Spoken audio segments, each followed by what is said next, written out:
आज हम एक ऐसे सनसनीखेज अपराध की बात करेंगे जिसने देश की रूह को एक बार फिर से झकझोर कर रख दिया है।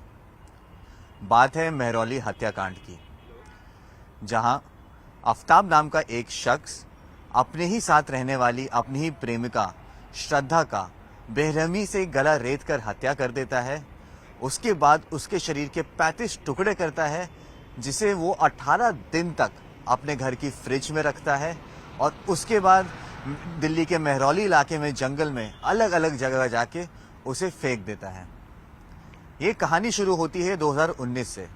2019 वो वर्ष जिस दिन ये दोनों लोग आफ्ताब और श्रद्धा एक कॉल सेंटर में मिलते हैं।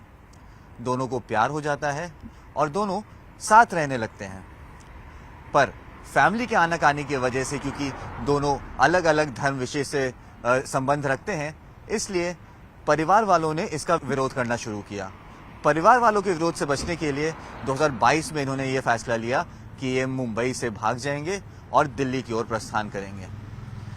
मुंबई से भागकर ये पहले हिमाचल जाते हैं। हिमाचल में अलग अलग शहरों में घूमते हैं। करीब करीब 15 से 20 दिन ये हिमाचल में व्यतीत करते हैं। इसमें कुछ दिन ये मनाली, कसौल, कुल्लू और धर्मशाला जैसी जगहों पर अपना समय व्यतीत करते हैं। हिमाचल में ही इनकी एक मुलाकात एक शख्स से होती है, जो शख्स इन्हें यह बताता है कि दिल्ली के छतरपुर इलाके में इनका एक फ्लैट है जो वो रेंट पर ले सकते हैं। बाद में ये पता लगता है कि उस शख्स के एक दोस्त हैं जिनका फ्लैट एक छतरपुर में था और वो फ्लैट ये आके रेंट पे लेते हैं। बात है 12 मई 2022 की।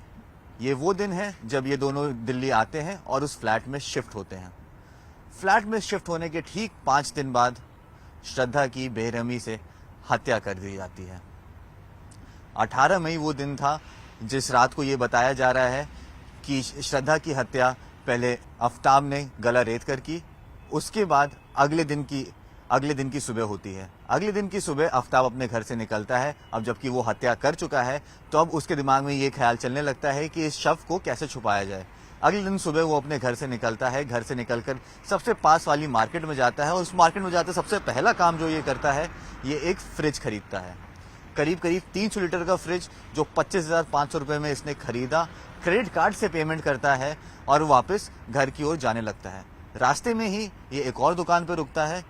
इस दुकान पे वो चाकू, जिसको बुचर्स नाइफ कहते हैं, जो कसाई यूज़ करते हैं जनरली अपना मुर्गे और अलग अलग को काटने के लिए, वो नाइफ खरीदता है और गार्बेज बैग्स खरीदता है, कूड़े के पॉलीथीन खरीदता है उसी दुकान से। उसके बाद जब वो डिलीवरी ले रहा होता है उन दुकान वालों से, तो वो चाकू उसके हाथ में लग जाता है और उसका हाथ हल्का सा कट जाता है। तो इससे बचने के लिए वो बगल ही में एक क्लिनिक होता है, उस क्लिनिक में जाता है मरहम पट्टी कराने, जहां उसको स्टिचेस लगते हैं, एनेस्थीसिया का इंजेक्शन लगता है और वहां वो काफ़ी देर बैठ के डॉक्टर से बात भी करता है। हमारे चैनल ने आज डॉक्टर से भी बात की और वहाँ ये पता लगा कि डॉक्टर और उसकी जो बातचीत हुई उसमें डॉक्टर को ये याद रहा कि वो बहुत ही ज़्यादा ओवर कॉन्फिडेंट था खुद को लेकर के और बहुत ही ज़्यादा गुस्से में दिखने वाला आदमी लग रहा था।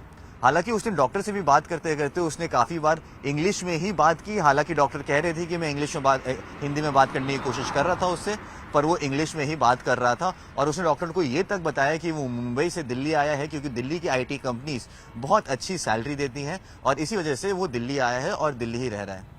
इसके बाद ये शख्स घर जाता है। घर जाके अगले कुछ दिनों तक ये श्रद्धा के टुकड़े करता है, करीब करीब 35 टुकड़े करता है। उनको पॉलीथीन में बांधता है, अलग अलग पॉलीथीन में बांध के उसको अपने फ्रिज में स्टोर कर देता है। फिर हर रात 2 बजे 1:30 बजे ये घर से निकलता है। करीब करीब अपने घर से 700 से 800 मीटर चलता है और उतनी ही देर में महरौली का जंगल आ जाता है और उसी जंगल में जाकर के ये डेली 2 से 3 टुकड़े अलग अलग जगह पर फेंक देता है।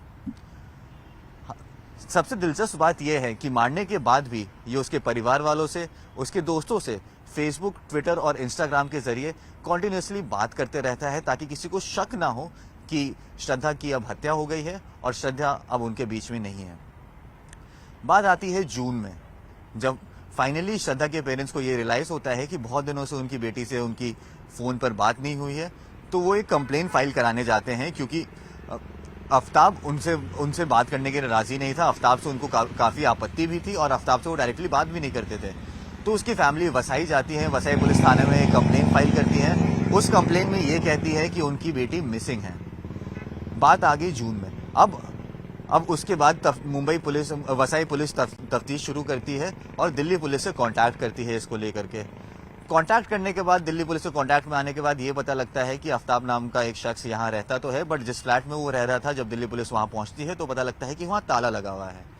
अब दिल्ली पुलिस को और शक और गहरा होता है और उन्हें जियो लोकेशन टैग करके आफ्ताब को फाइनली 8 नवंबर को गिरफ्तार किया जाता है। जबकि उसके परिवार वाले, जब एफआईआर ट्रांसफर हो गई वसाई से दिल्ली में, तब उसके परिवार वाले दिल्ली आते हैं और तब दिल्ली पुलिस की तफ्तीश शुरू होती है और तब जाके दिल्ली पुलिस उसको गिरफ्तार करती है 8 नवंबर को। 8 नवंबर को भी ये बताया जा रहा है कि जब दिल्ली पुलिस ने पहले उसको बुलाया तो वो आने में आनाकानी कर रहा था, इसलिए दिल्ली पुलिस ने उसके मोबाइल फोन से उसका लोकेशन ट्रेस किया और उसको जाके पकड़ लिया। 8 नवंबर से आज तक, जो कि 15 नवंबर है, उससे हर रोज तफ्तीश चल रही है। अगले 3 दिन बचे हैं जब उसकी पुलिस कस्टडी और पुलिस के पास है। और इस तफ्तीश में ये पता लगा है कि जो मिसिंग कंप्लेन थी उसको पुलिस ने किडनैपिंग की कंप्लेन में तब्दील कर दिया है।